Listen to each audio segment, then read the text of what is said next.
Buenas tardes, les saludo en el nombre del Señor Jesús. Y en esta oportunidad vamos a continuar con nuestra serie de exposiciones que hemos venido meditando acerca de la conversión.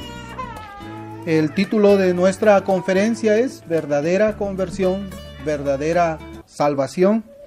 Y yo quisiera que por favor abramos la escritura en la carta que escribe el apóstol Pablo a los Colosenses, en el capítulo 2, versículo 11. Colosenses, capítulo 2, versículo 11. Y yo voy a leer en esta oportunidad de la Biblia de las Américas.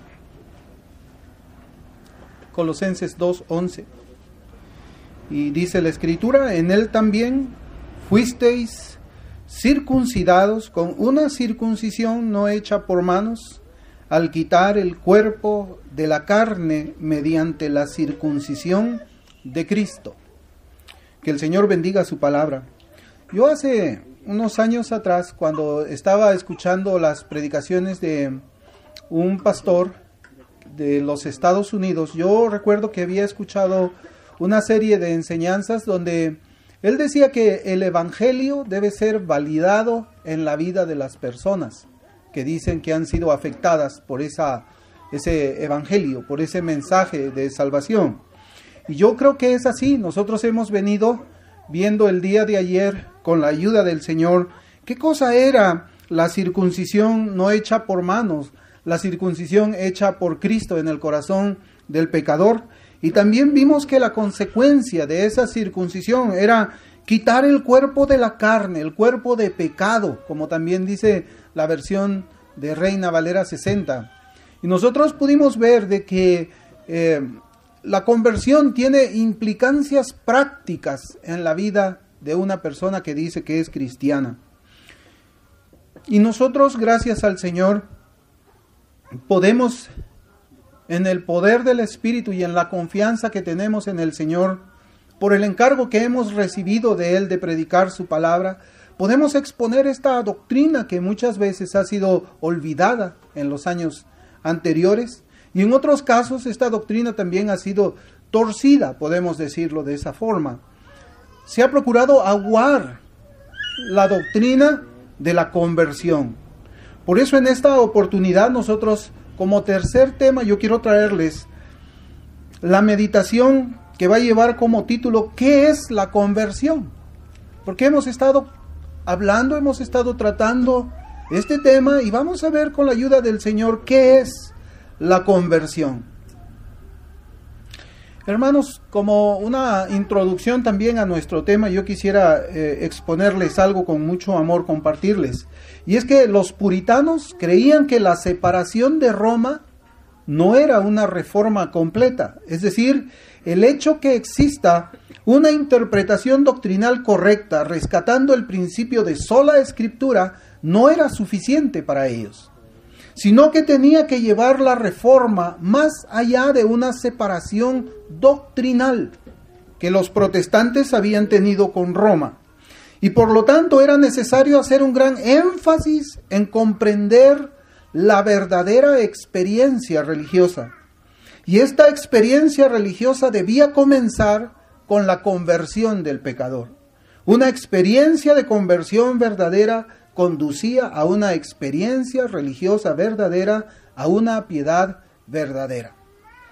Cuando nosotros hablamos, hermanos, acerca de lo que es la conversión, es posible que muchas personas puedan pensar de que lo que estamos enseñando nosotros es nuevo, es novedoso, porque lo que escuchamos comúnmente no lleva tanto énfasis en una experiencia religiosa verdadera, en una piedad genuina como un estilo de vida.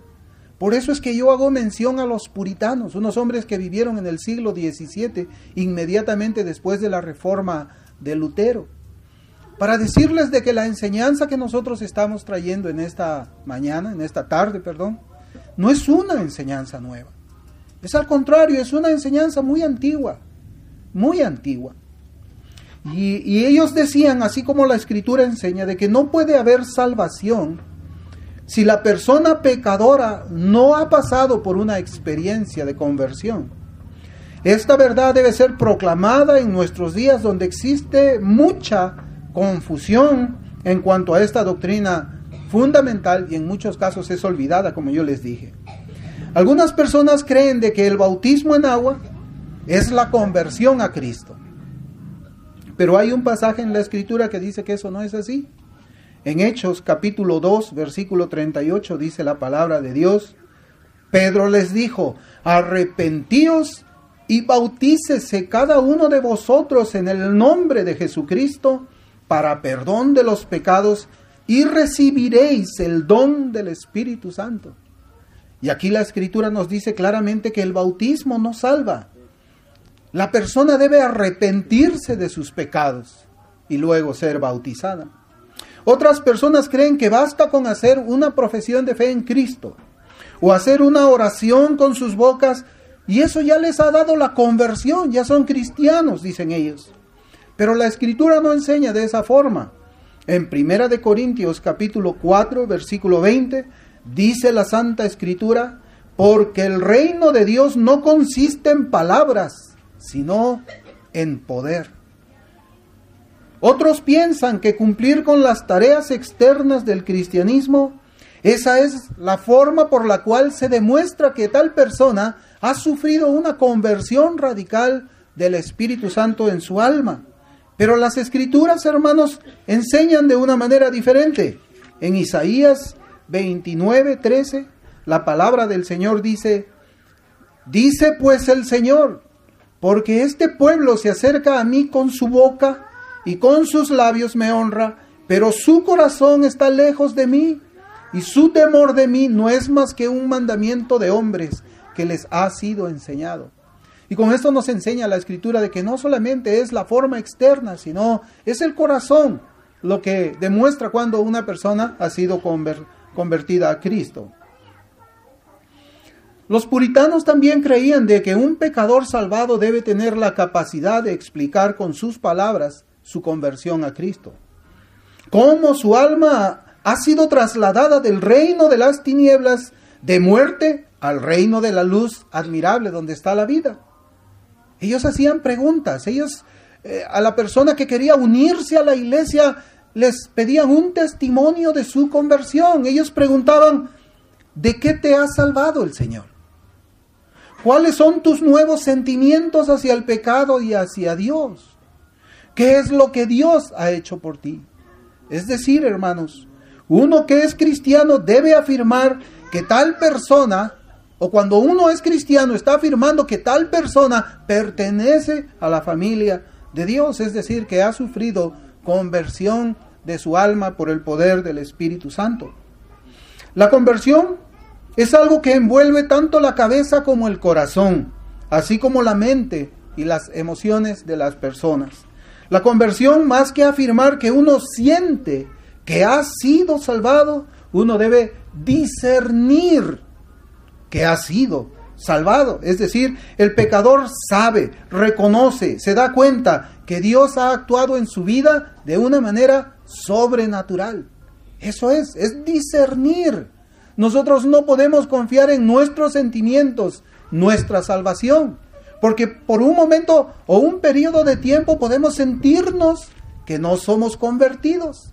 Otro momento podemos sentirnos que sí somos convertidos.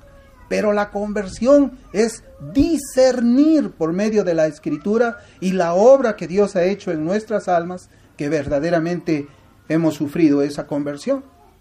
Dios ha actuado en su vida de una manera sobrenatural y eso se discierne. Por eso en 1 de Juan, capítulo 4, versículo 13, dice la palabra del Señor: en esto conocemos que permanecemos en Él y Él en nosotros, en que nos ha dado de su Espíritu. En esto conocemos, dice el apóstol. Entonces uno puede conocer, puede saber cuándo es que el Señor ha obrado conversión en su vida. El salvado ahora discierne, conoce que tiene una relación nueva con Dios, que tiene comunión con Él, que el amor divino y la gracia salvadora ha sido derramada sobre su alma, y el cristiano conoce esto por el Espíritu Santo mismo que ha venido a morar dentro de él. Es una experiencia, hermanos, que se discierne, se sabe, se conoce, y se conoce por medio de la Escritura. La Escritura verdaderamente es el espejo donde nosotros tenemos que ver nuestras almas y nuestros corazones. La persona que ha sido convertida puede ver su mismo rostro en el espejo cada día, pero sabe que hay una nueva persona dentro de él. Es él mismo, pero a la vez es otra persona. Yo recuerdo mucho que San Agustín de Hipona, no sé si han oído de Agustín, él, antes de que el Señor le salvara, él fue un hombre que frecuentaba mucho a las mujeres fáciles. Y él, luego que el Señor le salva, se separa evidentemente de estas mujeres y de los lugares donde él frecuentaba para conocerlas. Pero él cuenta en su historia de que una vez, cierta vez, él estaba caminando por un lugar y habían unas muchachas que lo habían conocido a él cuando era incrédulo. Y lo comenzaban a llamar, Agustín, Agustín. Y Agustín procuraba alejarse caminando más rápido y las chicas le seguían, Agustín, Agustín, hasta que lo alcanzaron. Y le decían, Agustín, ¿por qué es que no nos haces caso? Y Agustín le decía, es que yo soy yo Agustín, pero a la vez ya no soy Agustín, soy otra persona. Físicamente somos los mismos, pero nuestros corazones tienen otras inclinaciones. Y nuestros corazones tienen otras inclinaciones que llevan a que nuestra vida tenga otra inclinación. Las Escrituras nos presentan a la conversión señalándola como un evento que es precedida por un sobresalto y una lucha interior, donde cada vez más se nos manifiesta en el corazón el horror del pecado delante de Dios y delante de su santa ley, para luego dar lugar a una visión interna de la cruz de Cristo como un refugio contra la ira que cada pecador merece. Es la experiencia en un solo momento de la muerte espiritual y la vida espiritual. Esa es la experiencia de una conversión. En un solo momento el pecador discierne, conoce, entiende la muerte espiritual, pero a la vez también discierne la vida espiritual. En Hechos capítulo 2, versículos 37 y 38, nosotros podemos ver aquí una experiencia de conversión en las Escrituras. Y dice la Escritura, al oír esto, se compungieron de corazón y dijeron a Pedro y a los otros apóstoles, varones hermanos, ¿qué haremos? Pedro les dijo, arrepentíos y bautícese cada uno de vosotros en el nombre de Jesucristo para perdón de los pecados y recibiréis el don del Espíritu Santo. El versículo 37 nos habla de la experiencia de conversión cuando dice, al oír esto se compungieron de corazón. En el griego, esta palabra compungir podemos nosotros quizás hacerla equivalente a una puñalada en el corazón y mover el puñal, así, haciendo un orificio más grande cada vez. Esa es la experiencia. Dolor por el pecado. Ver la muerte espiritual. ¿Qué haremos? Pero al mismo tiempo también ver la vida espiritual. Es la experiencia de un solo momento al mismo tiempo. La conversión del pecador, según lo que vemos en las Escrituras, presentan tres elementos iniciales. Primero, una profunda convicción de pecado y un sentido de impotencia para poder arreglar las cosas por él mismo o por ella misma, lo que conduce a un sentimiento de horror por el destino del alma. Un segundo elemento es un sentido de dependencia en el poder de Dios. Solamente Él es quien puede arreglar las cosas, no yo o el pecador. Y un tercer elemento es un reconocimiento que Dios en su gracia puede perdonar pecados. En su gracia perdona al pecador.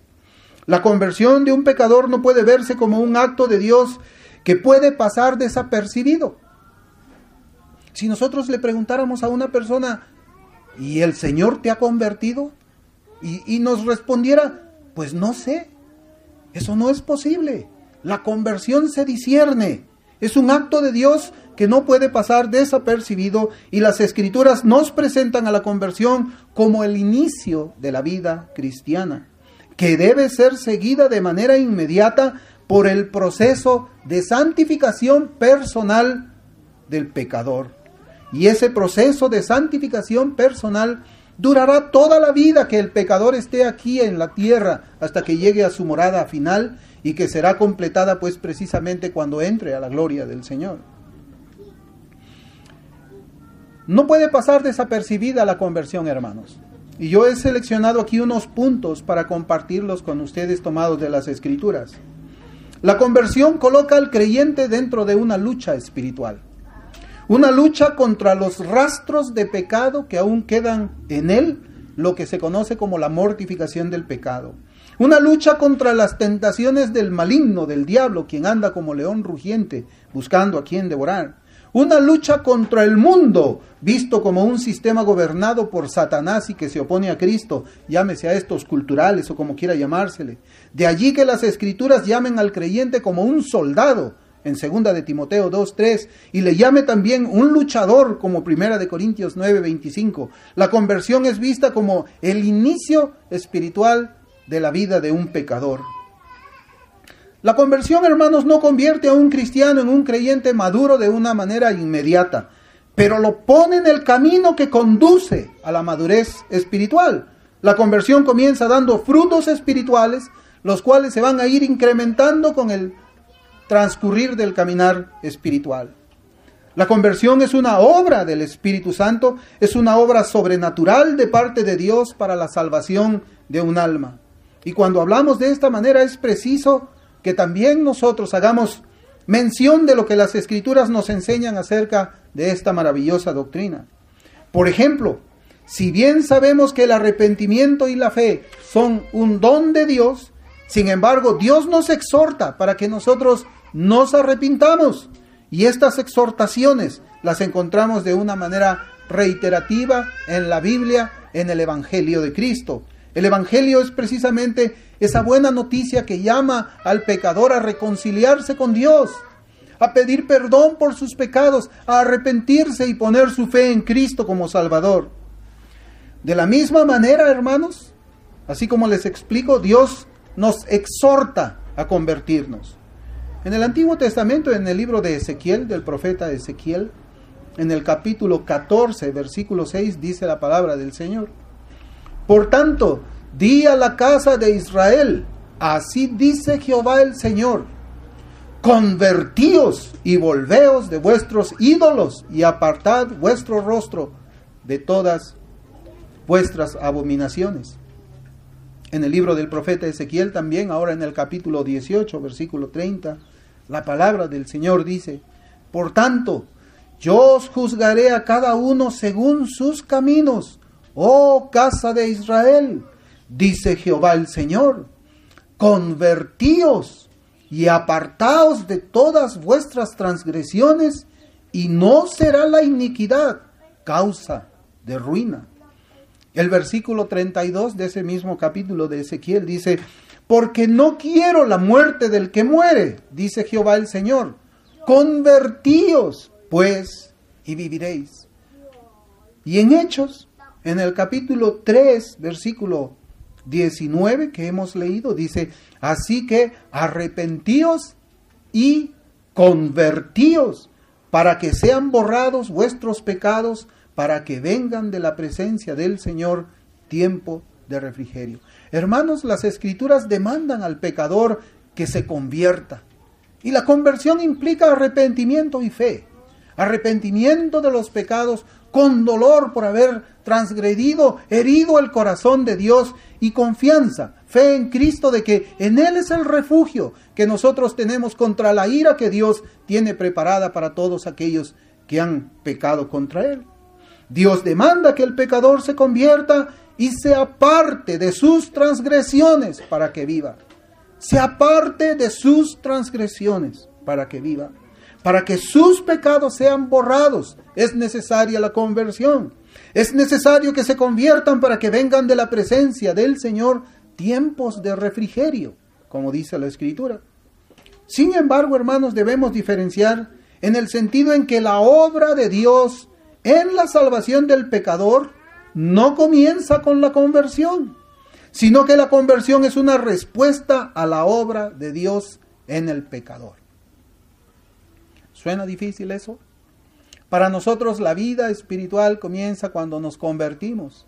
Pero nosotros tenemos que recordar lo que la Escritura dice, de que el proceso de salvación, podemos decir, o los actos que Dios hace para salvarnos, no comienzan con nuestra conversión.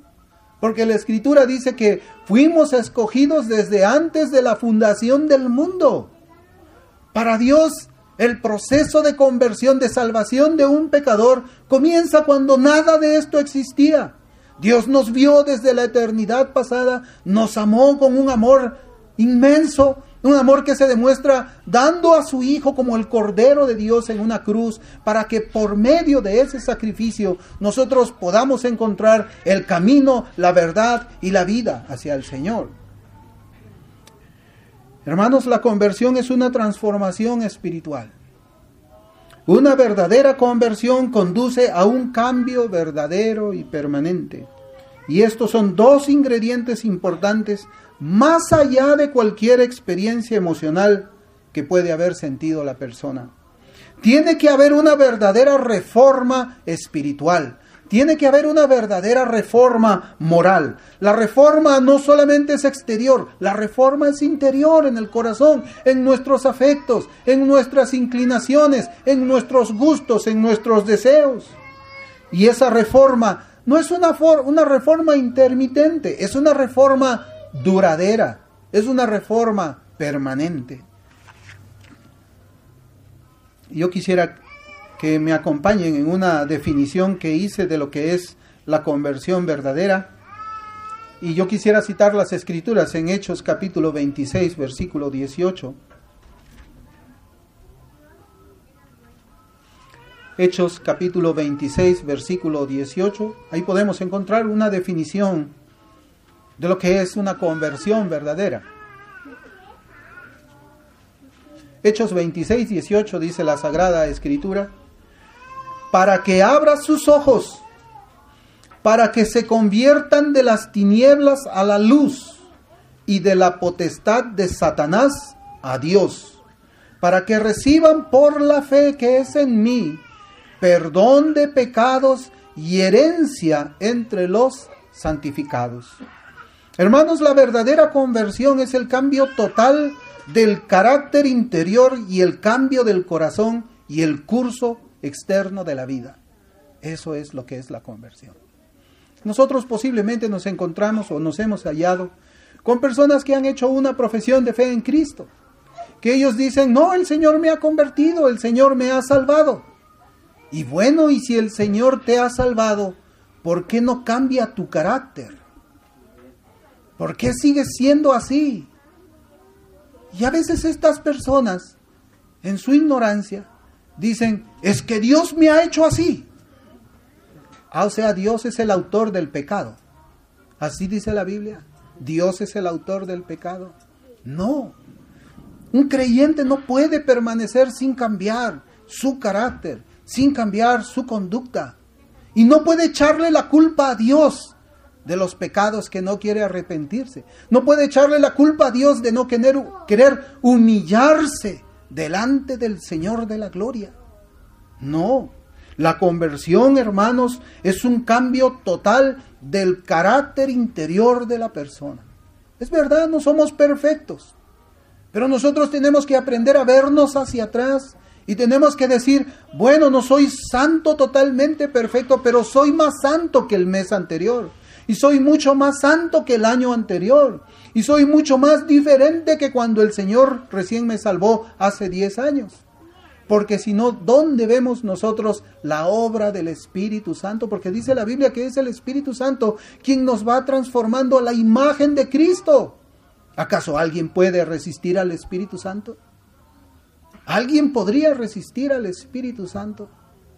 Yo a veces pongo este ejemplo porque a veces se nos acusa a nosotros de que no creemos en el poder del Espíritu Santo. Alguna vez cuando hemos ido a la playa hemos estado delante de una ola de 5 metros, quizás, y la ola nos ha caído encima. ¿Acaso hemos podido permanecer nosotros de pie? Pues el Espíritu Santo es más grande que una ola de 5 metros. El Espíritu Santo nos conduce, nos lleva, nos arrastra. Aún nos arrastra a la cruz, hermanos.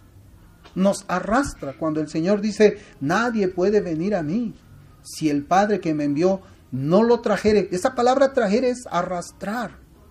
Helkuo es la palabra griega. El Espíritu Santo va a cumplir su ministerio en nosotros. Por eso es que decimos que la conversión verdadera es una transformación verdadera. Tiene que haber cambio. La verdadera conversión es el abandono real del pecado, es el abandono verdadero del pecado, por medio del cual nosotros hallamos misericordias. Y así lo dice la Escritura también en el Proverbio 28:13. El que encubre sus pecados no prosperará, mas el que los confiesa y se aparta alcanzará misericordia. No es solamente estar confesando nuestro pecado, Señor, yo soy así, Señor, yo soy así. Es apartarse del pecado. Es abandonarlo para alcanzar la misericordia. No podemos quedarnos a la mitad de la palabra del Señor de este versículo, porque la misericordia no la alcanzaríamos. La verdadera conversión es echar fuera de nosotros al pecado, como ya dijimos, y recibir a Cristo dentro de nosotros. Yo creo que hay personas que pueden decir que esto es imposible para cualquier ser humano, pero yo quisiera citar las Escrituras. En Marcos capítulo 10, versículo 27, cuando estaba enseñando el Señor acerca de la salvación, dice la Escritura: entonces Jesús, mirándolos, dijo: para los hombres es imposible, mas para Dios no, porque todas las cosas son posibles para Dios. Hermanos, como ya he mencionado, la Biblia nos dice que sin conversión verdadera es imposible la salvación verdadera. Es posible que en este punto en que nos encontramos hayan algunas personas que digan: bueno, yo no encuentro que mi vida cristiana sea como hasta ahora se viene exponiendo. O también se diga: al parecer no estoy contado dentro de la familia de Dios. Y yo quisiera decirle que estas expresiones, estas palabras, corresponden a una persona que es sincera y responsable con aquello que tiene que ver con el estado de su alma después de la muerte física. Y ese es el propósito de la exposición, como nosotros habíamos dicho al principio.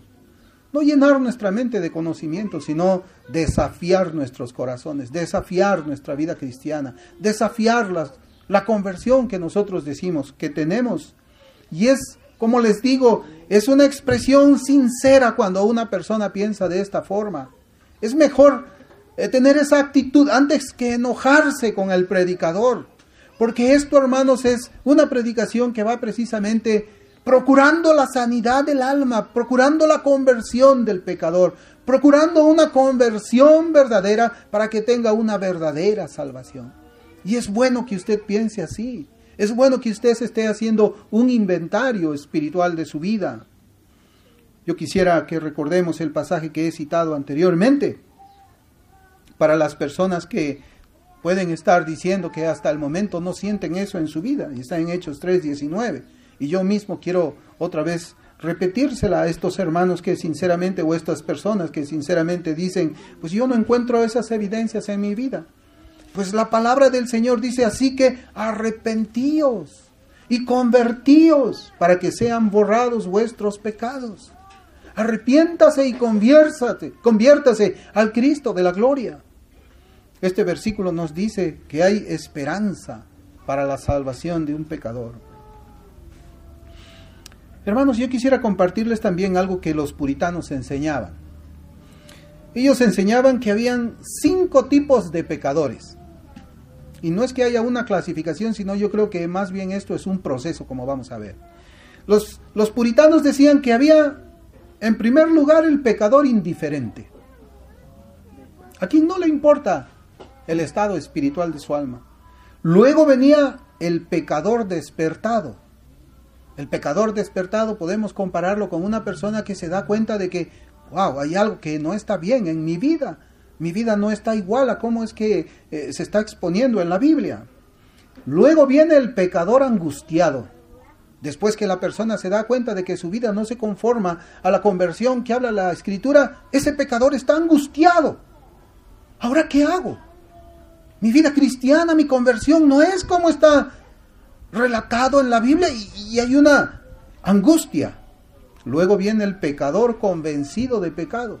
El Espíritu Santo hace la obra en ese pecador angustiado, en ese pecador que tiene su corazón contrito, en ese pecador que se humilla ante Dios al verlo en su santidad y al verse él como un pecador indigno y miserable. Y luego viene el pecador convertido. Es aquella persona que se ha convertido del reino de las tinieblas al reino de la luz admirables. Y es interesante cómo es que los puritanos podían ver quizás el proceso de conversión en una persona. Por eso yo les decía que cuando alguien ve que su vida o su cristianismo no se ajusta con lo que la Escritura dice, no se enoje con el predicador. No se levante de su silla y pretenda irse porque no le gusta lo que se está predicando. Al contrario, ¿por qué no más bien usted se puede considerar como un pecador despertado? Y luego pase usted al siguiente nivel, un pecador angustiado. Preocúpese por el estado de su alma. ¿A dónde irá a parar usted después que le llegue la muerte? Sabemos que la Escritura dice que después de la muerte viene el juicio. ¿Cómo será declarada su alma? Si usted se queda en esa etapa de pecador angustiado, no le va a servir en el tribunal de Cristo. Usted debe ahora más bien pensar en ser un pecador convencido de pecado. Que el Espíritu Santo haga esa obra en su corazón, le abra los ojos y le convenza a usted que verdaderamente sus obras no pueden salvarle, para que finalmente por la gracia de Cristo usted sea un pecador convertido, así como muchos de nosotros aquí. Yo creo que si usted se ha dado cuenta que su conversión no es genuina, entonces usted ya no es un pecador indiferente. Estamos por buen camino. Estamos por buen camino. Ese es el propósito de la predicación. Porque creo que estas exposiciones lo han conducido a usted a un pecador despertado. Y espero que Dios lleve su obra hasta hacerlo de usted un pecador convertido. En primera de Juan, capítulo 3, versículo 20, dice la Escritura: pues si nuestro corazón nos reprende, mayor que nuestro corazón es Dios, y Él sabe todas las cosas.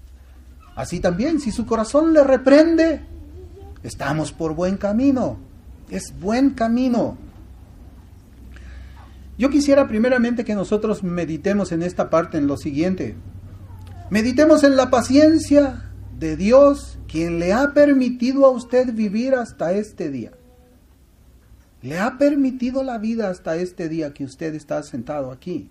Y también pensar en su providencia que lo trajo a este lugar para escuchar este sermón, para que escuche este mensaje que le revele a usted la salvación de su alma. Y yo quiero citarle un pasaje de la Escritura también, que sea Dios quien le hable por medio de su palabra, en Miqueas capítulo 7, versículos 18 y 19.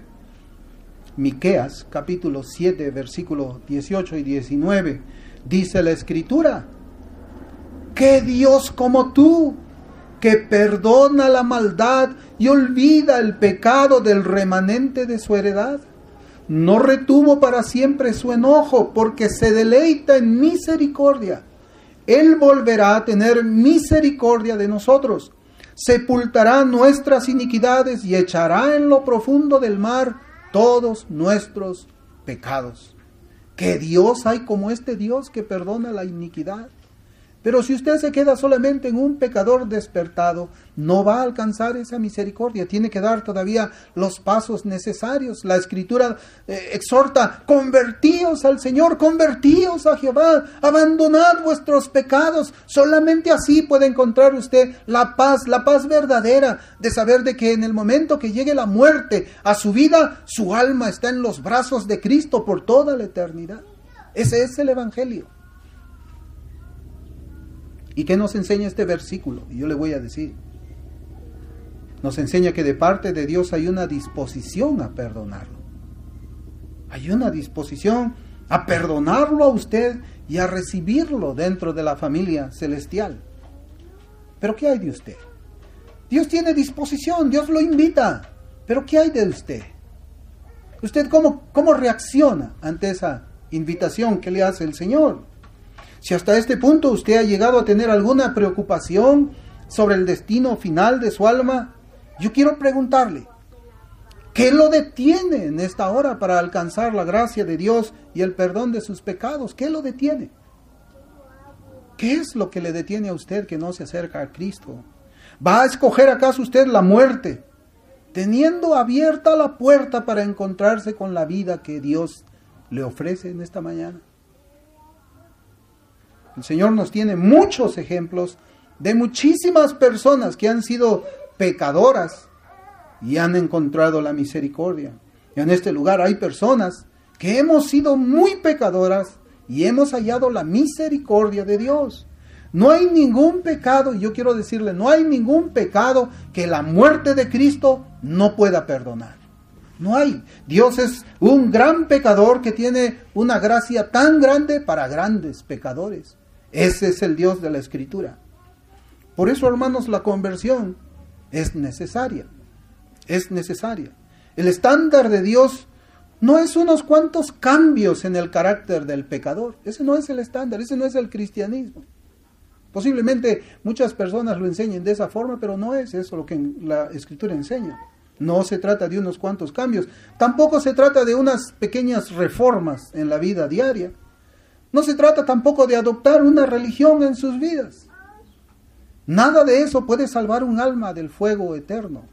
A veces las personas, aquellos que posiblemente han sido o tienen alguna fortuna material, ellos dicen, bueno, ya tengo todo.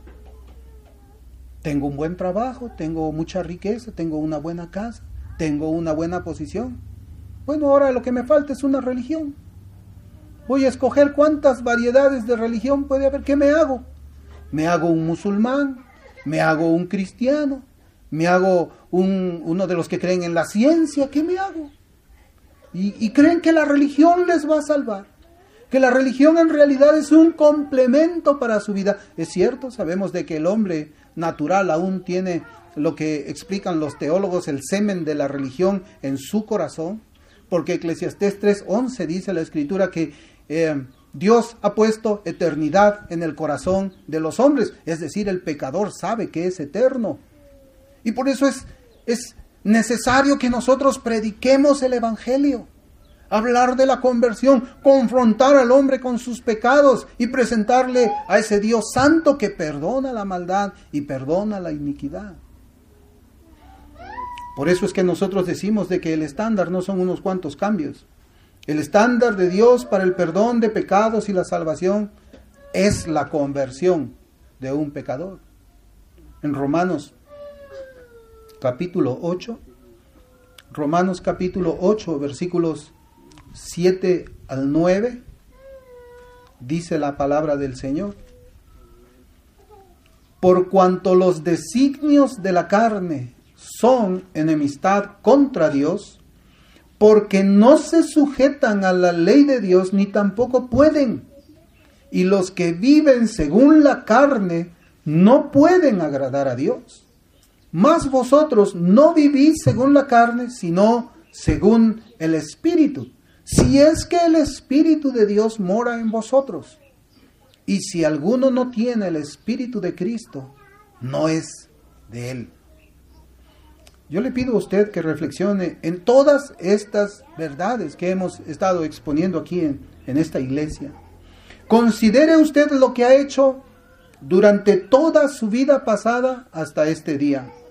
¿Cuántas horas ha vivido usted para sus propios propósitos? ¿Cuántas horas ha vivido usted para sus propios deseos? Y usted se va a dar cuenta que ni una sola hora ha vivido usted para reflexionar en su vida espiritual. Ni una sola hora usted quizás ha reflexionado en el destino de su alma. Y yo quiero hacerle otra pregunta. Yo quiero desafiar su corazón con otra pregunta. ¿Qué es la vida? ¿Cómo considera usted la vida? ¿Qué es la vida? ¿Ha nacido usted solamente para comer? ¿Ha nacido usted solamente para beber, para trabajar, para pasar buenos momentos? ¿Ha nacido usted para divertirse y luego morir? ¿Es eso? ¿Es esa la vida? ¿Usted cree que es eso vivir? ¿Como las plantas? ¿Como los animales? ¿Como nos enseñaban en la escuela? Nacen, crecen, se reproducen y mueren. ¿Es eso, hermanos, la vida? Esa no es la vida. Eso es mentira, esa no es la vida. Y usted lo sabe. Porque yo sé que la Escritura enseña de que usted sabe que es eterno. Esa no es la vida. Entonces, ¿por qué no considerar este momento como la oportunidad de encontrar la verdadera felicidad, la cual es ofrecida por Cristo para usted, por Dios? Yo quisiera compartir con usted este pasaje de la Biblia en Ezequiel, capítulo 18, versículos 21 y 23. Ezequiel capítulo 18, versículos 21 al 23. Y dice la palabra del Señor: Mas el impío, si se apartare de todos sus pecados que hizo, y guardare todos mis estatutos, e hiciere según el derecho y la justicia, de cierto vivirá, no morirá. Todas las transgresiones que cometió no le serán recordadas. En su justicia que hizo, vivirá. ¿Quiero yo la muerte del impío?, dice Jehová el Señor. ¿No vivirá si se apartare de sus caminos? Hermanos, una verdadera salvación proviene de una verdadera conversión. Si usted quiere ir donde está el bendito Dios de la Biblia, usted debe de esforzarse por tomar el camino que Él ha trazado para los que buscan las bendiciones eternas. Y otra vez yo quisiera razonar. ¿Usted cree que es inteligente morir sin Cristo cuando se le ofrece la vida? ¿Usted cree que es razonable despreciar al Cristo en la cruz solamente por un tiempo de pecado, un tiempo de satisfacción personal? La paga del pecado es muerte, dice la Biblia. ¿Acaso usted cree que puede convertirse en el momento en que usted quiera? Usted de repente está pateando la conversión con una lata hacia el futuro y está diciendo: no, todavía quiero disfrutar del pecado. Yo todavía quiero disfrutar del mundo, de los deleites de la carne. Y el próximo mes yo voy a convertirme. Yo le voy a preguntar: ¿y quién le dice a usted que va a vivir el próximo mes? ¿Qué seguridad tiene usted de vivir mañana? La Escritura dice: si hoy oye su voz, no endurezcáis vuestro corazón. No endurezca su corazón. No lo endurezca. Busque al Cristo de la gloria. Busque esa conversión verdadera para que usted tenga una salvación verdadera. Vamos a orar. Bendito Padre que estás en los cielos, te damos gracias por tu palabra, Señor. Te damos gracias por esta doctrina tan hermosa de la conversión, Señor, que tú nos enseñas por medio de tu palabra. Señor Santo, yo quiero pedirte que por favor este mensaje, Señor, cale en el corazón de las personas que están aquí, que todavía no te conocen. Señor, que tú comiences la obra en ellos, que no sean pecadores indiferentes, sino que sean pecadores despertados por tu palabra. Que ellos vean la necesidad de su alma, que ellos puedan ver de que no hay ninguna obra que puedan hacer para balancear su pecado, como a veces enseñan. El único camino es Cristo. La única manera de estar en ese camino es por medio del arrepentimiento y la fe. Bendice, Señor, tu palabra. Gracias te damos en el nombre de Jesús. Amén.